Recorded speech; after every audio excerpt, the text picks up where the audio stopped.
So this week it was almost impossible to read papers or listen to the news without some mention of migration and asylum issues. And we're really lucky to have a number of great colleagues working on these issues. And we have one of them today to explain matters to us and walk us through. Joe? Hey. Hi. Thanks for coming in. So, Joe Wilding joined us late last year, right? July 2022, so not even a year ago. Where were you prior to that? I had been doing freelance consultancy research on access to legal advice for about a year and a half, and then before that I was at Brighton University doing a mixture of teaching and research. Okay, and prior to that? I was a barrister doing mainly immigration and asylum and public law at Garden Court Chambers in London. Okay, fancy. And so what made you want to become a barrister? I was a road protester, up trees and down tunnels, and a peace campaigner, and I'd been arrested a couple of times in the course of that.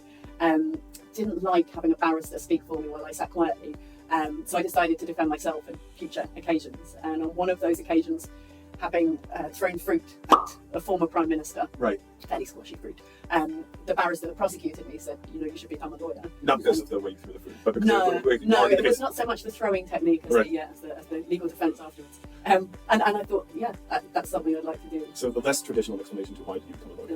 I threw fruit at a prime minister. That made me fun. So good stuff. So what's the strangest thing? That's not strange enough. No, yeah, exactly. Yeah. Possibly the strangest thing was taking a circus to Iraq. Taking a circus to Iraq. In okay. 2003, 2004. So So this is not Iraq, Michigan. This is literally the country. Iraq.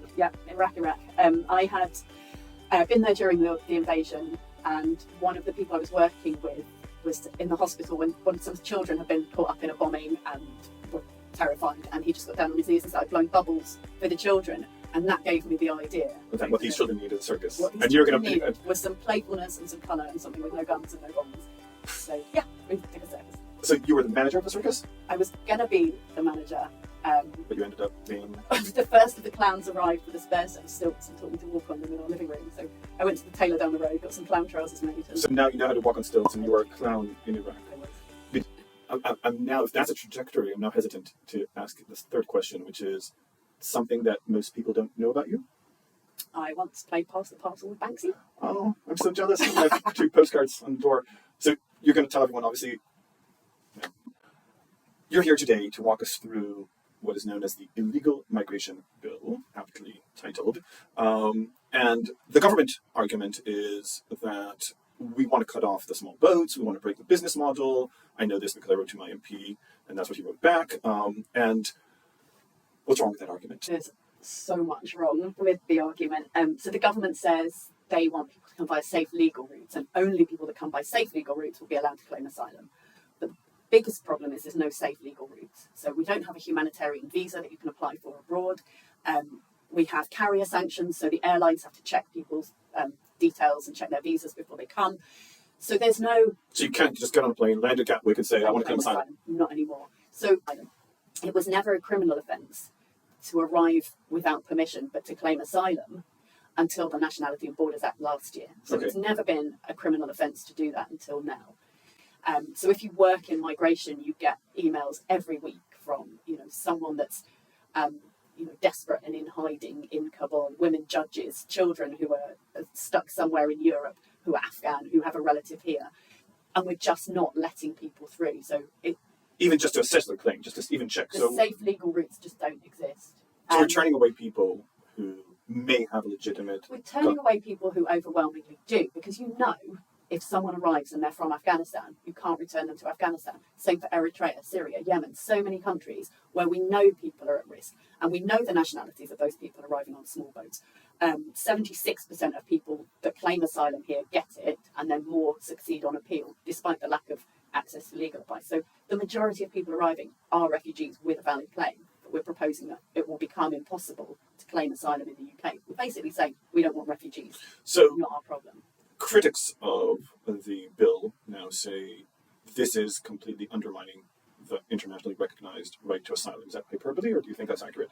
No, that's exactly what they're aiming to do. They're aiming to say, the government is aiming to say we will not take any refugees other than under these bespoke schemes like the one for Ukraine and a very small cohort of people from Hong Kong. So this basically means the right to asylum is meaningless. There is no right to asylum. if They they, can't if access. they get away with How it. does the Rwanda scheme fit into this picture?